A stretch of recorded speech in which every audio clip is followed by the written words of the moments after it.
from the 18th and 19th centuries, pouring of chapels, courtyards and cells. And to go down to the cave, we'll be walking down about 40 steps, which we'll be walking up again.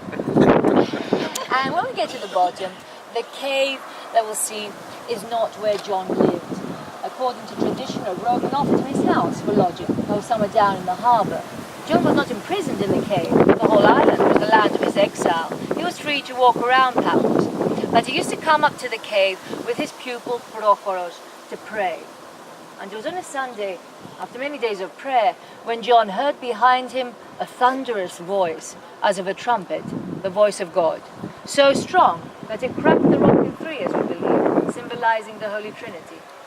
And the voice said, "Fear not, I am the Alpha and the Omega, the first and the last, the beginning and the end.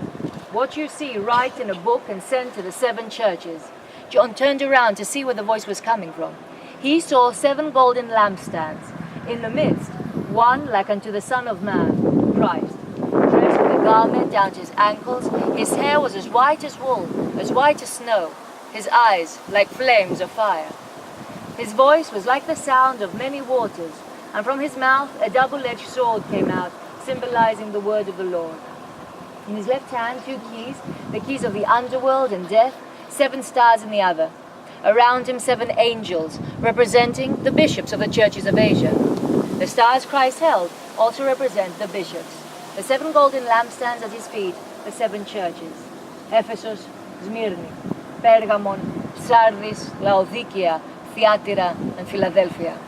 So to these 7 Christian communities, St. John sent the book of Revelation. Of course, at the beginning you've noticed it is written as 7 letters towards these churches, which have a report card of how they were doing so far. It's the last book of the New Testament. It consists of 22 chapters, and it was written in Greek, as is the whole New Testament, because that was the language most people understood at that time. It was the language of commerce. The easiest way for John to spread Christ's message was as if he was writing it in English today. It's the only prophetic book that we have from the New Testament.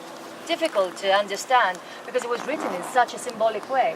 However, writing theological texts and symbols was common at that time. John wrote it in a way he believed the Christians he was sending it to would understand. But if the Romans managed to get a copy, they wouldn't understand. It talks about the end of the world, the second coming of Christ, the fight between good and evil, and the final victory of good. So even though it does talk a lot about destruction with very vivid images, the stars will fall like ripe figs from the sky. Well, even though it talks about destruction, it was a book of hope.